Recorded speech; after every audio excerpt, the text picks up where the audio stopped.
протяжении 25 лет независимости России, блок НАТО, он ни одного года не продолжал увеличиваться, вооружаться по периметру России.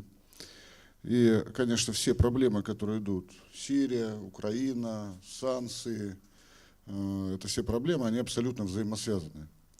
Соединенные Штаты, они, во-первых, надо всегда понимать, что любая группировка террористическая, мы говорим ИГИЛ или Джабhat аль-Нусра, за ними стоят спецслужбы тех или иных стран.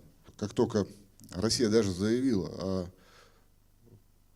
начале операции военно-космических сил, сразу на территории Сирии оказались и ТУР, и ТОУ, более 1000, и противозенитный комплексный «Стингер» и так далее. Поэтому, конечно, действия во многом и ситуация в Сирии в 2016 году зависит в том числе от действия противников. Но позиция, которая направлена на примирение, на режим прекращения огня, она абсолютно правильная. Она абсолютно правильна. И исходя вот из той позиции, что на каком-то этапе мы видели, что практически значительная часть турецко-сирийской границы была перекрыта, ну, как только начали перекрывать, сразу мы услышали, что очень много так правозащитников начали тоже возмущаться, кричать. И пока, наверное, к сожалению, можно сказать, действительно одна зеленая зона есть, и по этой зеленой зоне, конечно, постоянно идут конвои с оружием из Турции, они идут постоянно.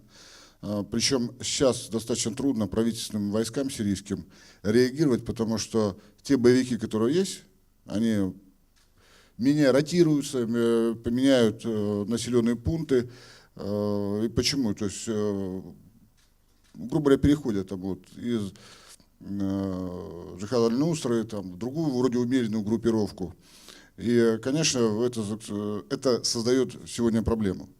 Но, с другой стороны, мы видим, что уже та позиция, которая идет по многим другим населенным пунктам, у нас порядка, уже 42 группировки перешло, заявило о режиме участия в перемирии, и центр достаточно эффективно работает, и жизнь начинает налаживаться. Что радует? Что вот в тех местах, которые заявляют о перемирии, сразу при помощи, опять же, России доставляется гуманитарная помощь, сразу создаются попытки и налаживаются водоснабжение, электричество, то создаются условия для мирного населения.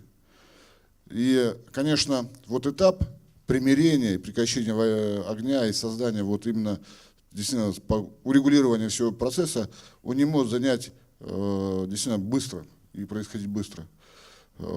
Поэтому мы помним, как у нас было на территории Чеченской республики. Сейчас вот сложно представить, но Чечня — это один из самых красивых уголков России. И достаточно спокойный, безопасный. И вся именно технология, которая идет, она во многом происходит сегодня в Сирии, и она работает в Сирии. Потому что у России действительно есть опыт. Опыт, как это выстраивать от малого к большому, от простого к сложному. Поэтому я думаю, что все-таки противники, они, конечно, будут работать. На что они рассчитывают? Ну, санкции против России, ситуация в Сирии, она абсолютно связана, все вещи. И, конечно, внутреннее благополучие вот в России, кстати, наши выборы в Государственную Думу, которые будут происходить, потому что действительно от этого тоже очень много зависит, как ситуация в Сирии будет складываться.